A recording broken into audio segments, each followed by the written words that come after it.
오늘은 여호수아서 1장 24장 14절로 18절 말씀을 가지고 선택과 결정이 어떤 제목으로 함께 은혜를 나누기 원합니다.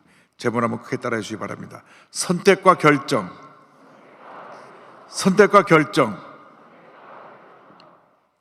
우리의 일생은 선택과 결정에 의해 좌우됩니다. 아침에 일어나는 그 순간부터 밤에 잠자리에 들 때까지 수많은 선택과 결정을 해야 되는 것입니다. 그런데 한 번 잘못된 선택과 결정을 할 때 그것이 큰 문제를 가져오고 어려움을 가져올 수가 있습니다. 여러분 일생 동안 살아가는 동안에 하나님이 기뻐하시는 올바른 선택과 결정을 하는 것을 통하여 하나님께 크게 영광 돌리는 주님의 귀한 일꾼들이 되기를 바랍니다. 여호수아서 23장 24장은 여호수아가 세상을 떠나기 전에 이스라엘 각 지파 지도자들을 불러 모아놓고 남긴 말입니다. 유언과도 같은 말입니다. 먼저 그들에게 잘못된 선택과 결정을 하지 말 것을 권면합니다. 그것은 우상 숭배에 관계된 것입니다. 하나님께서는 일방적으로 이스라엘 백성을 사랑하셨습니다. 그들이 그렇게 사랑받을 만한 어떤 조건과 자격이 있는 것이 아닌데 그냥 저들을 택하신 것입니다. 신명기 7장 7절 8절은 설명합니다. 야훼께서 너희를 기뻐하시고 너희를 택하심은 너희가 다른 민족보다 수요가 많기 때문이 아니니라. 너희는 오히려 모든 민족 중에 가장 적으니라. 야훼께서 다만 너희를 사랑하심으로 말미암아 또는 너희의 조상들에게 하신 맹세를 지키려 하심으로 말미암아 자기의 권능의 손으로 너희를 인도하여 내시되 너희를 그 종 되었던 집에서 애굽 왕 바로의 손에서 속량하셨나니. 하나님이 일방적으로 저를 택하고 저들을 사랑하여 주셔서 하나님의 백성으로 삼으신 것입니다. 그리고 저들을 하나님의 백성으로 삼으신 다음 우상 숭배를 금하셨습니다. 우상 숭배는 하나님이 기뻐하지 않으시는 것이고 하나님이 금하신 것입니다. 우상 숭배를 할 경우는 하나님의 형벌이 따르게 되어 있습니다. 여호수아서 24장 16절을 말씀합니다. 만일 너희가 너희 하나님 야훼께서 너에게 명령하신 언약을 범하고 가서 다른 신들을 섬겨 그들에게 절하면 야훼의 진노가 너에게 미치리니 너희가 너에게 준 아름다운 땅에서 너희가 속히 멸망하니라 하니라. 그럼에도 불구하고 저들은 가나안 땅에 들어가자마자 우상을 섬겼습니다. 그래서 하나님의 심판을 받았습니다. 그들이 잘못된 선택과 결정을 했기 때문에 이 같은 심판을 받은 것입니다. 우리가 이 세상 살아가면서 이스라엘 백성처럼 잘못된 선택과 결정을 하면 안 됩니다. 우리가 섬기고 있는 우상이 무엇입니까? 우리도 알게 모르게 많은 우상을 섬기고 있는 것입니다. 사람을 따라가고 물질을 따라가고 권력을 따라가는 이 모든 것은 우상 숭배입니다. 내 마음에 교만의 우상이 있습니다. 늘 자기가 최고입니다. 남을 무시하고 남에게 함부로 대하고 하는 것은 교만하기 때문에 그런 것입니다. 우리가 기억해야 될 것은 하나님보다 더 사랑하는 모든 것이 우상이라는 것을 잊지 말고 절대로 우상을 선택하지 말고 하나님을 선택하고 하나님 영광에 살아가는 여러분 모두가 되기를 주님의 이름으로 축원합니다. 둘째로 우리는 주님 앞에서 올바른 선택과 결정을 해야 될 것입니다.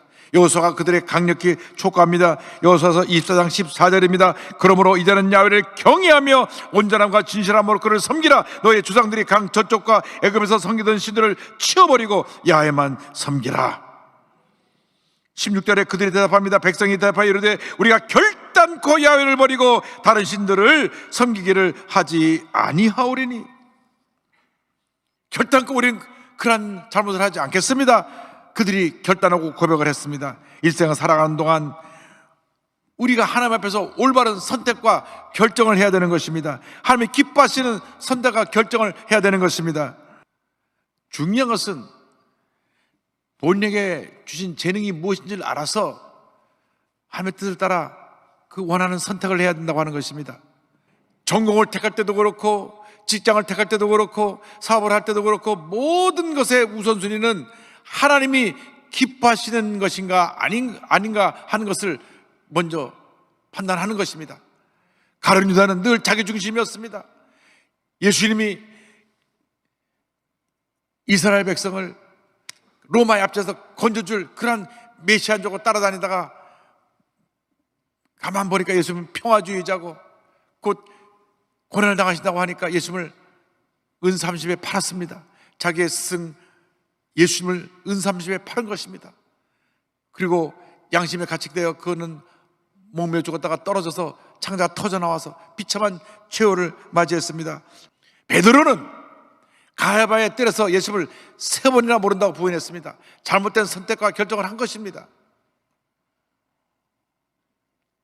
그리고 부활하신 예수님을 만난 후에도 제자의 사명을 잃어버리고 다시 갈릴리로 가서 옛날 고기 잡던 어부의 모습으로 돌아간 사람입니다.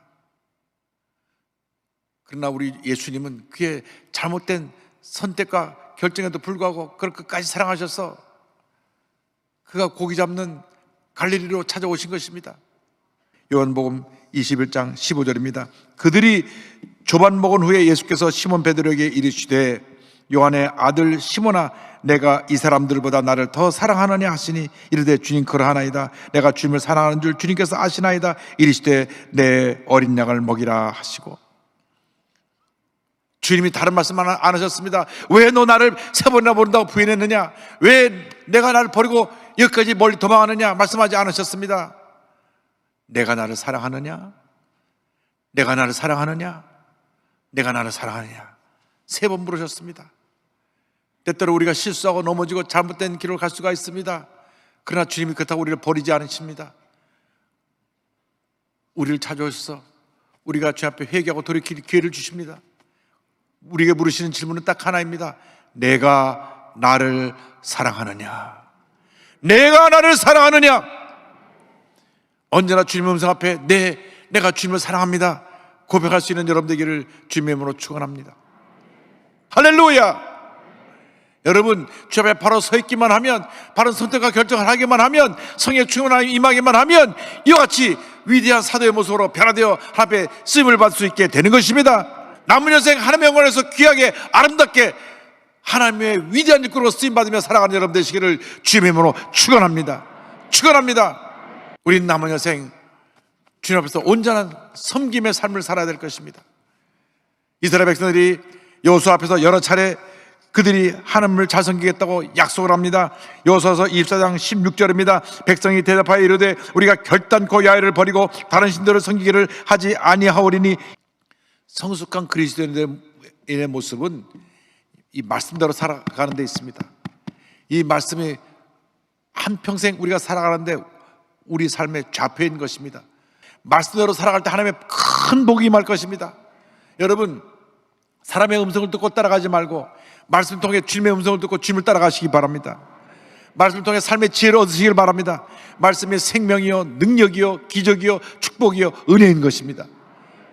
여러분 말씀을 지켜 행할 때 하나님의 큰 복이 임합니다. 그런데 야고보 사도가 보니까 많은 사람들이 예수를 믿으면서도 입술만 살아서 말은 잘하는데 행함이 뒤따르지 못하고 있음을 보았습니다.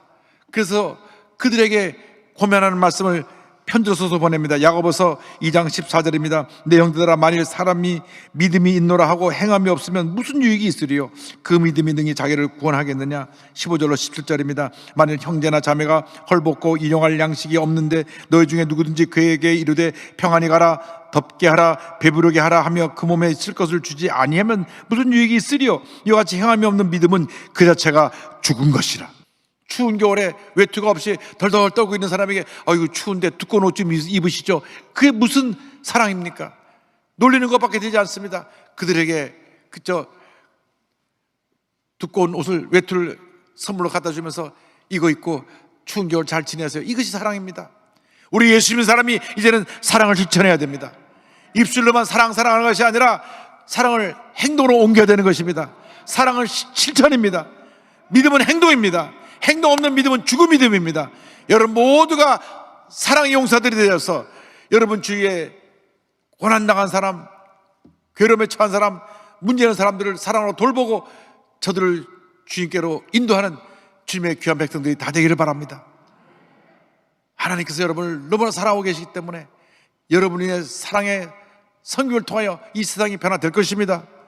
오늘 많은 청년 지체들이 여기 함께 예배를 드리고 있는데 그 젊음을 갖고 주님을 잘 섬기면 여러분은 위대한 하나님의 사람으로 한평생 쓰임받게 되는 것입니다. 앞으로 기쁨과 감사와 찬양으로 주님 앞에 나가는 여러분 되기를 바랍니다. 시편 100편에 이와 같은 감사의 찬양이 기록되어 있습니다. 온 땅이여 야훼께 즐거운 찬송을 부를지어다. 기쁨으로 야훼를 섬기며 노래하면서 그의 앞에 나아갈지어다.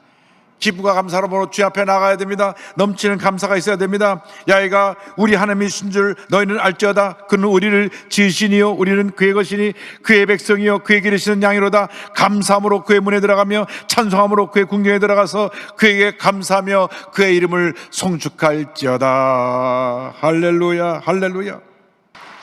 한평생 하나님만 믿고 의지하고 하나님이 기뻐하시는 선택과 결정을 통하여 위대한 하나님의 역사를 이루며 살아가는 여러분 모두가 되기를 바랍니다. 아무리 힘들고 어려도 주님을 붙잡고 나아가면 모든 어려움을 이겨내고 슬픔 많은 일상도 천국으로 변화되는 귀한 역사가 일어나게 될 것입니다.